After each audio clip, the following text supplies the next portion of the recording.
Yo, what it do? It's your boy T-Lee, and I'm back with another crazy video. Today we're gonna be reacting to another NBA episode. You already know, B-Ball Explained, as you can see by the title. You know what I'm saying? Every NBA rivalry too dark for ESPN to explain. Now. How serious was it for ESPN not to report this stuff? You know what I'm saying? But hey, we're gonna get into this, but before we start, you know what I'm saying, like I always say, make sure y'all like, subscribe, turn on that post notification bell. We're on that road to 100K subscribers. Let's go and get into it. Kevin Garnett and Carmelo Anthony. The whole mess kicked off during a January 2013 game at Madison Square Garden. Reports blew up, claiming Garnett said something wildly disrespectful about La Anthony, Carmelo's wife. That one line spread like wildfire until it didn't. Hey, I'm not gonna lie. I've heard so many stories about Kevin Garnett. You know what I'm saying? That's the big bro right there. That's Big Unc right there, because he's from Chicago. He's from Chicago. And he really from that part of Chicago. All my Chicago. Anyway, but I heard so many stories of him saying the most outlandish stuff to NBA players to try to, knock them off there. He was even talking crap to Kobe. But Kobe put belt to that ass and had to show him, like, you can't distract me, you can't get inside my head, because that was the main thing that Kevin Garnett was doing, was basically he would say the most outlandish stuff to get you off your game, to get you off your square. You know what I'm saying? That shit crazy. Sitting right there on the Celtics bench, said Garnett never said it. He straight up asked him, and KG denied it. Then La jumped in herself later, writing in her book that it was all made up. So that whole serial lie, total fiction. But the drama was still very real. After the game, Carmelo didn't just storm off and cool down. No, he marched straight toward the Celtics locker room, hunting for Garnett. That didn't pan out. So he repositioned himself by the team bus, ready for round two. It took security, the police, and a whole bunch of staff just to keep things from going full chaos. The league didn't brush it off either. Hey, no. And bunch of staff. This was the good old days. Comcast. Them was the good old days. Comcast. You know what I'm saying? Like, just to keep things from going full chaos. The league didn't brush it off either.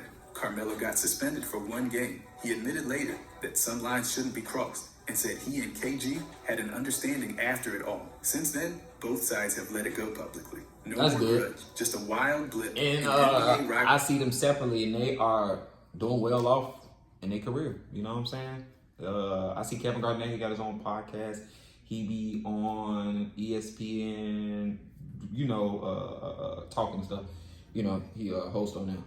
And Carmelo got his own show too. They all doing well, man. That was just, bro, that was younger days, bro. People are well mature. They got way too personal. You know what I'm saying? Way too fast. Yep. Kobe Bryant and Ray Allen. This one didn't constant headlines to feel heavy. Back in 2004, Allen went on record basically predicting Kobe would spiral into selfish play unless he got 2 or 3 All-Star. Kobe didn't love that. Before a preseason game, he allegedly left Allen a voicemail saying he was going to take him out on the court. Allen denied ever getting it, but Kobe never clarified anything. He just wanted no part of being linked to him. Even with that, it never became a trash talk circus. Allen admitted they didn't go back and forth verbally, but said flat out they didn't like each other. He called Kobe one of his most bitter rivals. Kobe naturally didn't respond to any of it. That was kind of his style. He stayed silent, avoided Allen off the court, and just... As you should. I'm telling you, that's the best thing. Let them talk.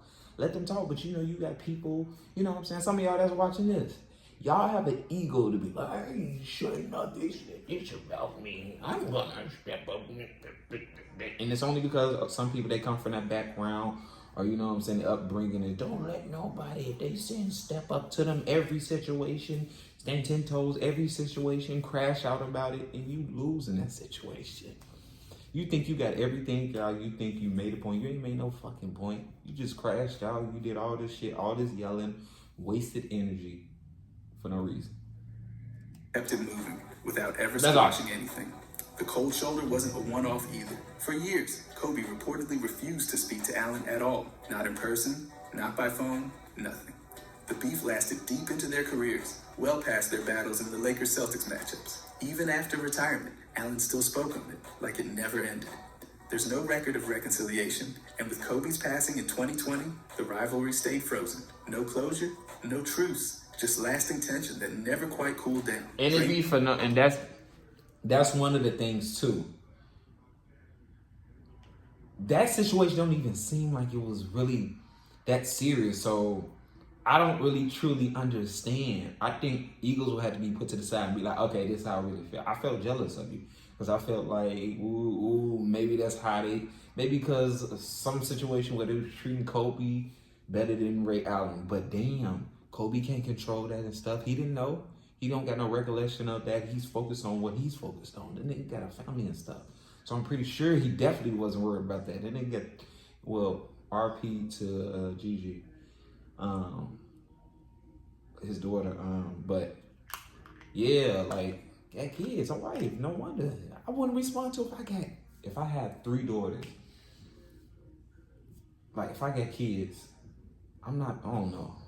John Green and As Jordan a grown Poole man. On October 5th, 2022, during the Warriors practice, Green walked up to Poole. We already seen this. Got shoved. You already put him to sleep. Analysts, Boss Trust, Bob Myers, their general manager, had his doubts about Green's influence, and no one downplayed how much it shook the team. Green apologized publicly, then took time away from the team. Months later, he called it one of his big days. Says still echoes around the league. By the way, if you guys want to subscribe, fight in May 1987 wasn't just another playoff scuffle. It was a perfect snapshot of how much they hated each other. Bird had already called Lanebeard a cheap shot artist, and honestly, he wasn't alone. Players all over the league said Lanebeard pulled every dirty trick you could think of. Grabbing, elbowing, pushing, he had a full menu of foul play. Then Game 3 of the Eastern It's a lot of people Finals in the NBA now doing that. Lanebeard hit Bird with a hard foul, and that was it. Damn. Bird snapped. He grabbed the ball and rocketed it straight at Lanebeard's face. And yes, both of them got ejected. Even the broadcasters were like, yeah, Bird's gone unless that ball flies. Fans lost it too, throwing drinks and ice onto the floor as Bird walked off. That throw wasn't some casual lob. People who were there said it looked like it came off his hand at 100 miles an hour. The two of them never made peace, never dialed it down. Their rivalry wasn't just intense, it was ugly. Bird wasn't just mad in the moment. He was fed up with how Lanebeard played the whole game. And Lanebeard, he wasn't backing down either. They carried that tension game after game and never let it die. Markieff Morris and Nikola Jokic, November 9th, 2000. Hopefully all court, a nasty elbow it into ain't that Jokic's real, ribs but while he wasn't even facing him. A cheap shot, plain and simple. Jokic didn't hesitate. He charged in and blasted Morris from behind, sending him flying. The shot didn't hesitate his ribs while he wasn't even facing him. Morris delivered a nasty elbow into Jokic's ribs while he wasn't even facing him. A cheap shot, plain and simple. Jokic didn't hesitate. He charged in and blasted Morris from behind, sending him flying. The shove landed him on the floor near half court and lit up the entire arena. Both got tossed from the game. No, he was over-exaggerating. Jokic got suspended 1 game. Just a $50,000 fine. No suspension, even though that shove left him with whiplash and sidelined for months. That imbalance didn't sit well with a lot of fans. Some said, suspend both or neither. Others pointed out the guy who started it got the lighter punishment. Then came the brother drama. Marcus Morris tweeted about Jokic hitting from behind. Noted, he said, the Jokic brothers didn't let that go. They made a Twitter account just to fire back, warning Marcus not to step further, or they'd be waiting. Things got so wild, security was reportedly beefed up for their next matchup. There's been no public resolution, no handshake, nothing. Jokic later admitted he felt bad, but no direct apology was ever made. The tension didn't end with the game. It extended into the family, social media, and months of rehab. This wasn't just a hard foul and a shove. It turned into one of the most heated, unresolved feuds in recent league memory. Ben Simmons and Joel Embiid, after the Sixers... Nobody died, nobody harmed somebody, nobody was like, I'm gonna kill your mama or kill you. Y'all took that farther. Y'all went overboard. Like, y'all just, I don't know. Flamed out in that 2021 Game 7 loss to Atlanta, Simmons was roasted for freezing up. He missed 29 free throws and didn't take a single field goal attempt in the fourth quarter of 5 games. Then he vanished. No training camp, no preseason, and a string of missed team events that cost him over $10 million in fines. At one point, he became the most fined player in league history. Embiid didn't hold back. He called the moment Simmons passed up an open dunk the turning point of the series. He labeled Simmons' refusal to return borderline disrespectful and made it clear he didn't like how things went down. Simmons wasn't thrilled either, reportedly upset that Embiid seemed to pin the collapse on him. The tension got so bad that Embiid admitted he hadn't talked to Simmons all offseason, despite trying to reach out. When Simmons was finally traded to the Nets in February 2022, the beef didn't evaporate. Simmons did try to patch things up later, but it was awkward. Embiid gave some complicated praise in 2023, saying Simmons didn't really need a jumper, and calling him the one that got away. It was a mix of regret and lingering annoyance. They might not be throwing shade every week, but there's no reunion tour coming either. The rift still casts a long shadow over both of their careers, Chris Paul and Rajon Rondo. These two have been circling each other since 2009, with little love lost. It wasn't just a moment, it was a slow burn that finally exploded in 2018. The Lakers were facing the Rockets, and things went nuclear. Rondo allegedly spit in Paul's face, whether accidental or deliberate. Paul didn't wait for a second opinion. He jabbed a finger in Rondo's face, and the fist flew. Rondo landed one. Paul answered. Brandon Ingram even joined in from the side and made it worse. The league stepped in quick. Rondo got suspended 3 games. Paul got 2. Ingram led the punishment parade with 4. But what made it more than just a scuffle was the history. Reports made it clear this wasn't out of nowhere. Their tension dated back almost a decade. Celtics versus Hornets matchups that had built up into pure resentment. And even after the smoke cleared, Rondo kept firing. He reportedly called Paul fake tough, showing no signs of backing off or letting things go. There's no handshake, no mutual respect, just 2-point guards who can't stand each other. The league's verdict may have ended the fight on paper, but that rivalry still burning. And with both of them still around in league circles, it's probably not over. Kobe Bryant and Dwight Howard. Their beef was loud, public, and totally unresolved. In October 2014, during a game between In October 2014, during a game between the Rockets and Lakers, Howard elbowed Kobe during a rebound. Kobe snapped back, called him soft to his face, and yelled, "Try me," with zero hesitation. Both got hit with technicals, but the message was clear. Kobe wasn't bluffing. That moment wasn't just heat of the battle stuff. It went way back. During their short time as Lakers teammates in the 2012 to 2013 season, things were already bad. The dynamic was toxic. Kobe said he tried to teach Dwight how to win. Dwight wasn't having it. No signs of real respect ever surfaced. Practice sessions were reportedly tense, full of clashing egos, and Kobe's approach never really landed. Howard later admitted Kobe's words messed with him. He hated being called soft, said it stuck with him for years, but over time, he admitted it also forced him to...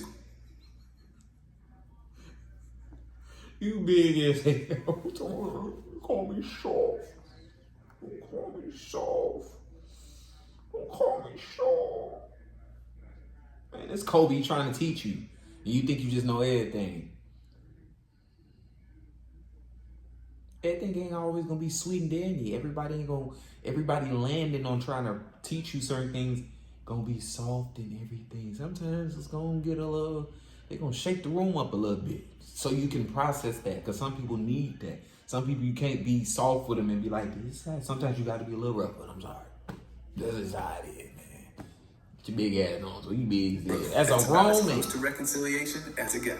Kobe didn't pull punches, verbally or otherwise. He wanted teammates who matched his fire. Dwight wasn't that. The face-off in 2014 was just the cherry on top of a relationship that never clicked, never healed.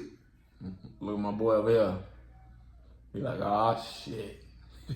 And definitely never softened. Michael Jordan and Isaiah Thomas. Their rivalry didn't need trash talk. It was built on playoff scars and personal pride. In 1991, after the Bulls swept the Pistons in the Eastern Conference Finals, Detroit walked off the court with nearly 8 seconds left, refusing to shake hands. Jordan saw it as pure disrespect. He called it unsportsmanlike and held on to that moment like a grudge in concrete. Then came the Dream Team in 1992. Thomas was one of the league's top guards, but he wasn't invited. Publicly, Jordan denied pushing for the snub. Privately, a leaked recording suggests otherwise. Jordan reportedly told Rod Thorne he wouldn't play if Isaiah was on the roster. That clip changed everything. It turned whispers into receipts. The bad blood didn't fade. Jordan called Thomas an asshole in The Last Dance and dismissed his apology attempts as fake. Thomas, for his part, said they'd have shaken hands if they could do it over, but he still insists the Dream Team exclusion stings, and he's gone on record asking for a public apology. On international television, no less, Paul Pierce and LeBron James. Their beef didn't start on a playoff court. It started with spit, literally.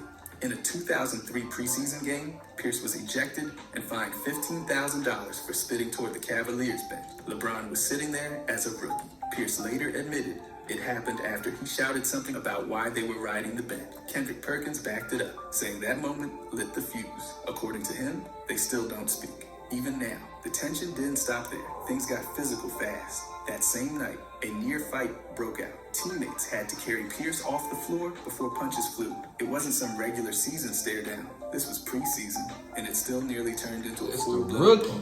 Years later, Pierce has kept the energy alive. He's gone on FS1 shows and questioned LeBron's entire legacy. In 2025, he said LeBron's move to Miami was all about chasing rings. He's been repeating the same thing for years. Ring culture, legacy questions, not enough to be the GOAT. Even as recently as March 2024, Pierce was still taking jabs, saying LeBron needed to take a step back with the Lakers. It started with spitting. It kept going with swings that never landed, and it still hasn't ended. Damn, I'll be like, at the end of the day, I'll be like, why you on my dick though? I did nothing to you personally. Like, I never talked shit about you. I never said fuck your mama, I'll kill you. I'm just playing the game. And I so happen to go to this team and I just love the game and stuff. Like, why you on my dick? Let me do what I do. Let me do what I do. You, Paul Pierce, you got some rings, so why are you mad? On the court, not on camera, and definitely not in Pierce's mind, Charles Oakley and Charles Barkley. This wasn't your usual on-court beef. It started with a slap during warm-ups in 1994. No whistle, no play. Just Oakley walking up and smacking Barkley open-handed right in the middle of pregame routines. Oakley later said in his book he slapped the shit out of him because Barkley wouldn't stop talking about his Knicks. That was all it took to go from playful trash talk to a real hallway feud. Barkley's response? Duck and toss a towel. That was it. No punches, no wild counterattack, just a towel and a quick retreat. The whole thing blew up. And though there wasn't a game-time brawl, the tension never cooled. Oakley didn't hide anything. He talked about it in his memoir and multiple interviews. He called Barkley loud, selfish, and constantly running his mouth. He even said if he saw him again, he'd have something else waiting for him. Barkley's taken a few shots back on TNT, mostly with jokes, but the... See, now, hey, now. You think it's sweet. You can get your, all right, boy. You got that gray hair in it, you gonna get your ass sent up to, you better be prepared to get sent up to the heaven gates then. I'm pretty sure you got your will in set, so we ain't gotta worry about that. You got that money on, you know what I'm saying? But you better have your will made, you know what I'm saying? Cause yeah, you Dabs never stopped. The two have never patched things up. They've kept that grudge on a steady simmer for decades. For no reason. Slaps, towels, and nonstop insults. This rivalry is less about basketball now and more about two guys who just genuinely can't stand each other. Zach Randolph and Kendrick Perkins. On November 14th, 2012, things blew up between them in the final minutes of a game between the Grizzlies and Thunder. It started under the basket. Randolph snapped and told Perkins, "I'll beat your ass." Referees didn't wait around. They handed out technicals and ejections fast, trying to shut it down before fists followed words. But it didn't stop on the court. Perkins didn't exactly head to the showers quietly. He walked off toward the hallway, looking back, signaling Randolph to follow. And Randolph did. Reporters heard slamming doors and shouting echo through the tunnel. Both team staff and even police had to get involved. According to Randolph, he went through some doors and ended up on Perkins' side, looking to finish what started earlier. The league fined Randolph $25,000 for the confrontation. This wasn't theatrical, it was personal. Perkins has always been a guy who talks, but Randolph wasn't trying to hear it. The tension carried real weight. This wasn't just tough talk during a timeout. They were both ready to throw down in the back hallway of an NBA arena. The rivalry never turned into a full-blown physical brawl, but it got about as close as possible without swinging. Chris Paul and Blake Griffin. They were the faces of Lob City from 2011 to 2017. But once Paul got traded to Houston, whatever relationship they had quietly dissolved. Paul said he kept in touch with some Clippers, but Griffin, not really. That silence turned into something louder, during Paul's first trip back to LA in a Rockets jersey. On January 15th, 2018, things got ugly. The Clippers won the game, but the real fireworks were after the buzzer. Paul, along with Harden, Ariza, and Green, took the back tunnel that connects the visitors' locker room to the Clippers area, something only insiders knew about. Reports say the group was looking for Griffin and Austin Rivers. Staff and security stopped them before things went further, but it was serious enough that police were called to calm it down. Griffin later addressed it, saying the Clippers were where they were supposed to be, doing the right thing. The incident didn't turn physical, but it left zero doubt. Whatever friendship existed was done. The tension was real, personal, and never resolved. No apologies, no public truce. All I'm getting is y'all NBA players are so emotional. In general, football, wasn't just a stunt, it was a message. Kevin Garnett, basketball, baseball. This rivalry was never about screaming matches or highlight dunks. It was about psychological warfare. Garnett made it his job to talk and talk loud. Trash talk all game long, especially against Duncan. The rumor mill spun a brutal story about Garnett taunting Duncan on Mother's Day in 1999, allegedly referencing Duncan's late mother.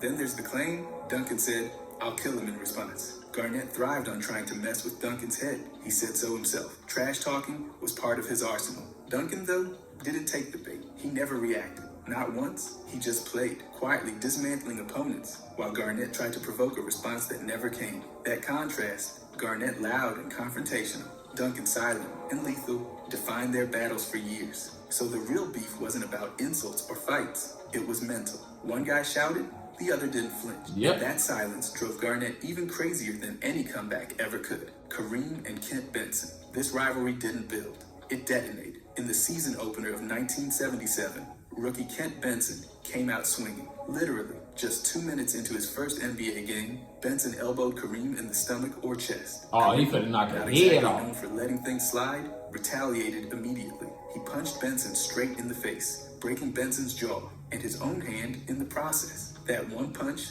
shook the league. Kareem had to sit for nearly 2 months, missing about 20 games with a fractured hand. They said 2 minutes. The NBA handed him a $5,000 fine, which was a record at the time, but there was no suspension. Benson, he missed just one game with that broken jaw and was back on the court 4 days later. There were no press tours or heartfelt apology. Kareem never expressed regret. He considered it justified. Benson threw the first cheap shot, and Kareem answered in kind, painfully and decisively. Man could have shit on himself. No post-game misunderstanding, just an unfiltered moment of retaliation that set the tone for both their seasons. Rajon Rondo and Ray Allen. This one started with a departure and turned into a decade-long I never thought them. When Allen left Boston in 2012 to join the Miami Heat, it hit differently. Rondo later said he wasn't personally mad, but compared it to one of our troops joins the ops. That's not exactly neutral. He felt the move fractured the team, especially since some fans blamed him for pushing Allen away, something he firmly denied. Fast forward to 2017. Rondo organized a reunion for the 2008 Celtics title team. Allen didn't get an invite. Rondo made it clear everyone else was welcome, but Allen was the one guy who was out. He checked with former teammates, and they agreed.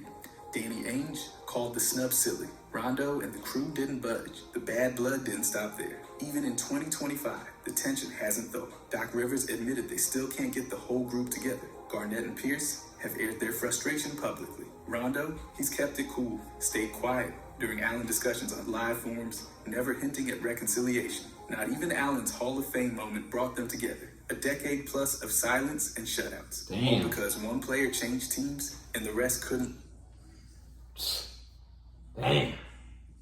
Hey, I don't want to go too deep, but hey, how's his relationship with his father? That all stems from home. He can't let stuff go. He's a person of holding a grudge. Cold grudge that still lives. Kenyon Martin and Tim Thomas. When people do that, that's really coming from Nets-Knicks playoff series. Thomas fired the first shot, calling Martin a Fugazi tough guy. That wasn't just a casual insult. Fugazi is mob slang for fake, and Thomas dropped it publicly. He didn't stop there either. He challenged Martin to a charity boxing match, even suggesting they could settle things in the ring for a good cause. Martin's response? Pure scorched earth. Before Game 3, he showed up to practice with a newspaper clipping, reading Whiny Tim taped to his jersey. Then he added, lock me and him in a room together and see who comes out. Spoiler, Martin was confident it wouldn't be Thomas. The back and forth didn't end with the final buzzer. Thomas kept needling him in the media, defending his insult and continuing to poke at Martin's reputation. Martin shrugged it all off, but later said, flat out, he would have whooped, no coded language, just straight up heat. They never fought, but the animosity stuck. The feud became a time capsule of pride, ego, and two guys who clearly didn't want to be in the same room unless there was a locked door and no referees. Nothing was ever patched up. It was raw then, and it's look like Joe Budden. Yeah. Still sharp. Derek Coleman like and Karl Malone. This wasn't your standard NBA feud. It spanned years, teams, and boiled over in more than one way. Coleman famously called Malone an Uncle Tom in 1995.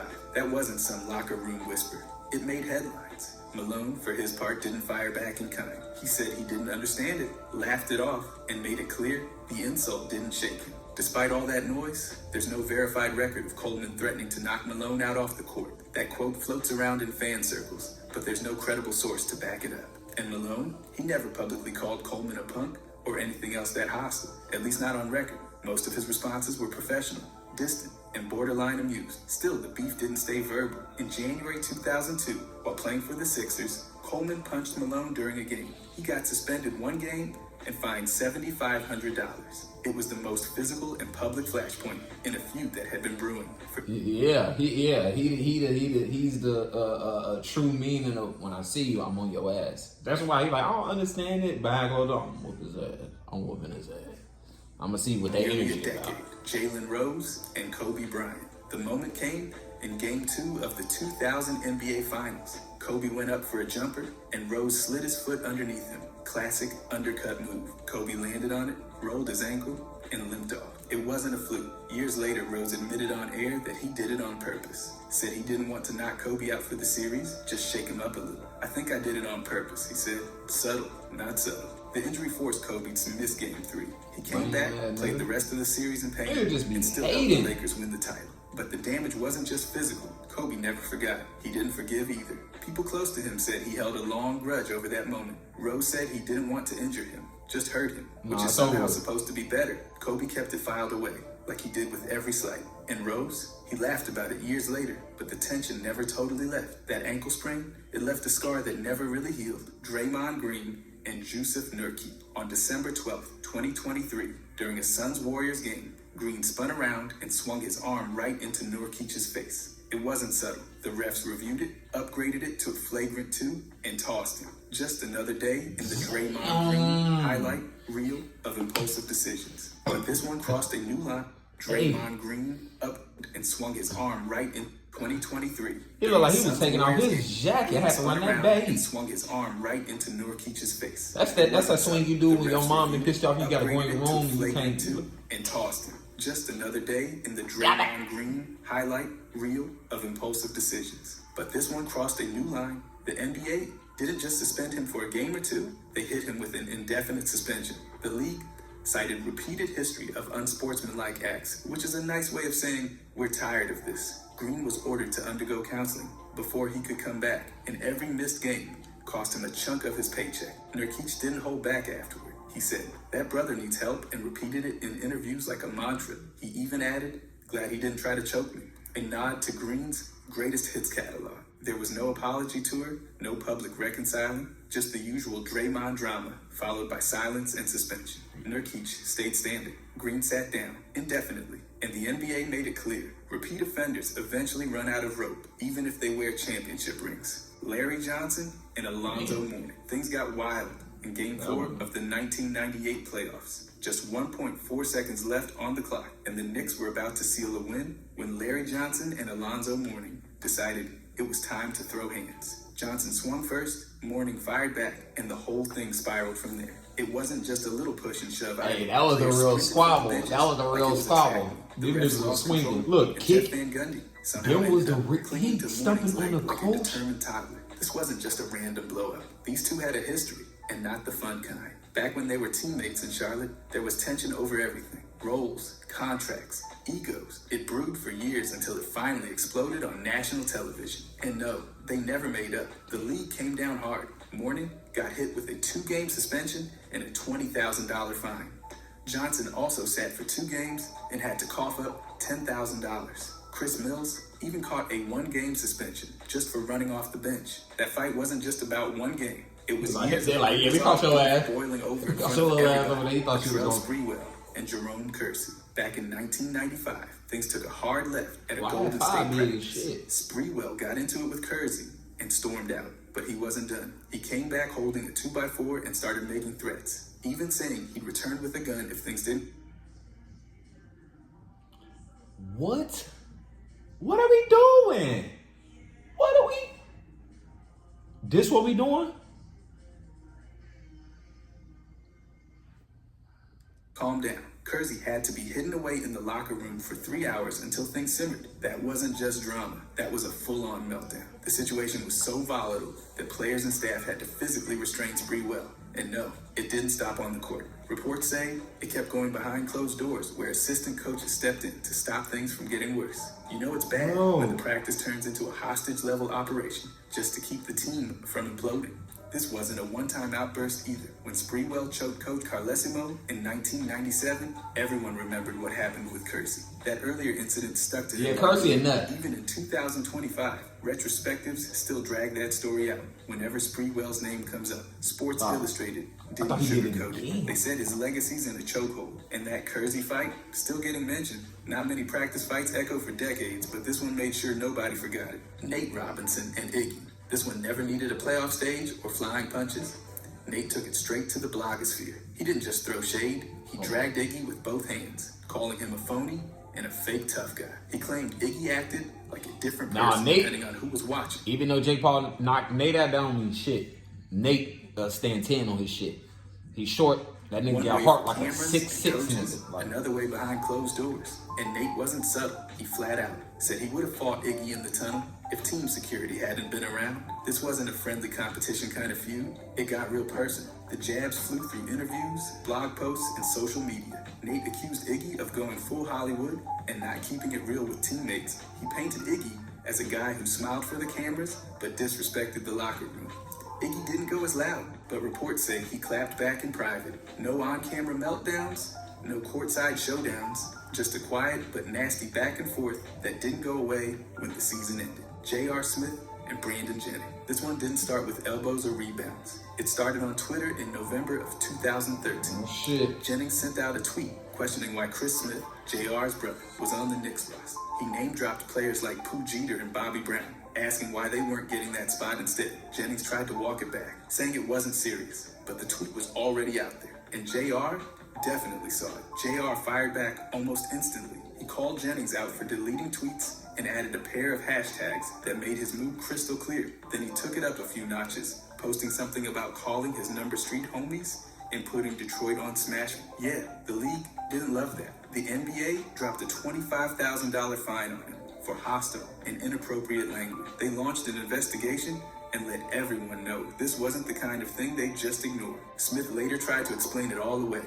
He said it wasn't a threat and claimed he sees Jennings in Los Angeles all the time.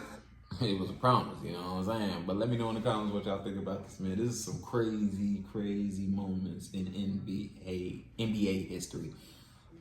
Yeah, man. Y'all let me know what y'all think about this. This is a crazy one. Make sure y'all like, subscribe, turn on that post notification bell. You already know what it is. We're on that road to 100K subscribers. And I'm out.